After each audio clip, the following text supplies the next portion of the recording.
I retired in 2022 after 12 years of investing. I specifically targeted real estate, 100%. No stocks, no retirement account, just real estate. And I retired as there was recovering from everything that happened in 2020. You know, the stock market crash, the eviction moratorium, the pandemic, the forbearance ending. And I decided to walk away from a job where I was making really good money and a job I enjoyed. And then I retire into high interest rates, high prices, continued inflation, even though it's smaller now, but it's still continuing. How is a recession impacting my retirement? Am I afraid? Does it make me lose sleep, or do I sleep like a baby? And not one of those babies that, wakes up screaming every hour with a wet diaper.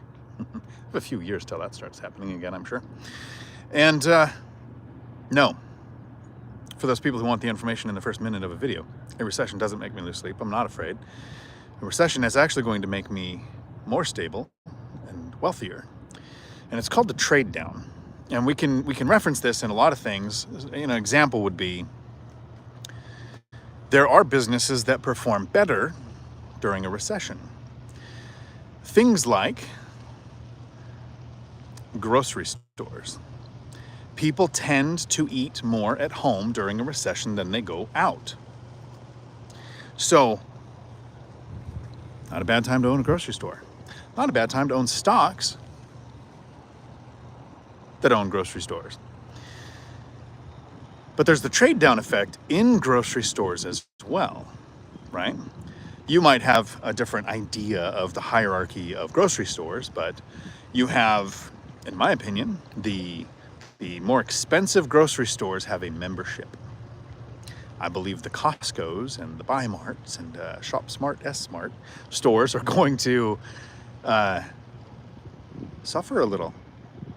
People might not be renewing their memberships because they can limit their spending to only what is needed during a recession. So you have the step down from Costco to Fred Meyer to Walmart, Walmart to eventually Dollar Store, right? You've got this trade down effect, and Michael Zuber from One Rental at a Time references this often, where the cheaper the store, sometimes the not so good products, tend to do better in a recession because it feels like we're saving money. It's the same way in real estate. I specifically targeted what people call Class C properties, right? There's everyone's personal gradation of real estate. What you want to own, whether it's the type you want, apartments, small multifamily, single family, RV pads, trailer parks, whatever it is, whatever your thing is, there's more expensive versions and cheaper versions of the asset class that you're investing in.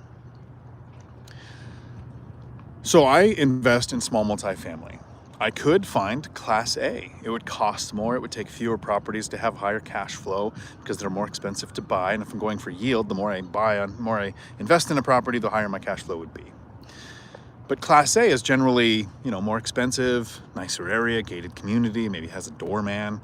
And those are the places where your tenants tend to have a really high income. So if your tenant makes $200,000 a year, or my tenant makes $50,000 a year, and they both get laid off, here's the impact that we're going to see. Unemployment insurance will pay my tenant's rent. It's pretty easy to replace a $50,000 a year job, right? You're probably in an industry where there isn't a high barrier to entry, so there's a lot of companies hiring, and you can even change jobs, go get a CDL and become a truck driver and double your income. You have options. When you make $200,000 a year as that tenant in your Class A property, and IT starts laying off, it's a little more difficult to go find another $200,000 a year job, and unemployment might not cover your $5,000 a month rent. So I'm protected by targeting properties that during a recession, when there's higher layoffs, it's easier for me to find tenants or to have tenants, because I have had tenants in the last decade that have every now and then will lose a job, but have never missed a rent payment.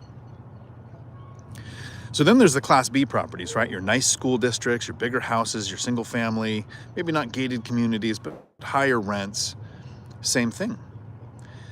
If there is an economic downturn and there's a family and one of the members of the family loses their income, so you have a dual income family living in your rental, it's entirely possible that they might move to a Class C property. right? They might move from that house into maybe a nicer apartment, maybe one of my duplexes or my triplex, where it's not as good a school district, it's not as good as area, it's not a war zone, it's not a Class D property, but the trade down of going from Costco to Fred Meyer to Walmart translates into housing the same way. So in a recession, when people get laid off, when things cost more, it's actually easier for me to find tenants if I have a tenant move out. My tenants are less likely to move out because there's increased demand on the rentals in my market, my Class C markets. And an example would be 2009, right after the 2008 housing crash. Class A rents went down. So if you look at the overall data for rents, it's the first time since we've started tracking the data in 1940 that it looks like rents went down. But that's because luxury rents dropped. Class B and C rents went up because so many people went through foreclosures in 2008 that there was increased rental demand on Class C properties. So C rents spiked during a recession. Now, I don't see my rents going up in a recession, but I see increased demand on my properties. I see my tenants with jobs that they can replace easier during a recession or change career fields and end up making more money during a recession. So I've protected myself in my retirement, now being retired a little over 2 years, to where I do sleep like a baby. I don't have that fear of a recession. I don't look forward to it. I'm not in the position that I spent most of my life thinking, man, I wish there was a recession. If there was a housing crash, I could buy more stuff. I don't wish for other people to suffer so I have more opportunity. I invested so that I have stability in economic downturns. This is called the trade down when it comes to stores. There's probably a version of this in stocks, and I might reach out with a question to Joe Kuhn and say, specifically since he's the guy who retired at 54 using the stock method, and he's got buckets and he's got all these creative strategies to do it that way, that I don't know. So I won't pontificate on that. It's my 64-cent word for the day. But he's probably got the awareness of what performs best during a recession and how to plan for those. This is how I did it with real estate. How are you doing it if you run a business? How are you doing it if you're W-2? This is the biggest fear I have in a recession, is for the people who only have the source of income from selling their life 1 hour at a time. Because what are you going to do when nobody's buying? This is a short live stream on my phone as I'm walking out here by the Lady Washington, because I walked down from my house over there out here to the water on this terribly rough Washington weather day.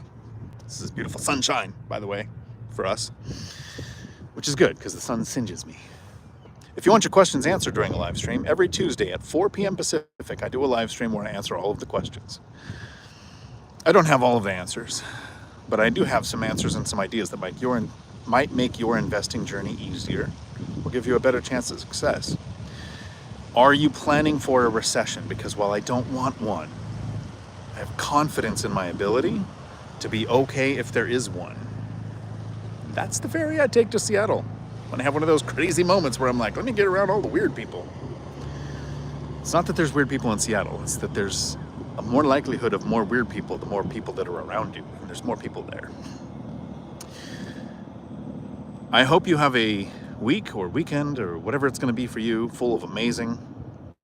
I will see you Tuesday, 4 p.m. Pacific, to answer all of the questions. I will try to look at these hats as we go. Questions. Saw my hat in the video and my brain's not working.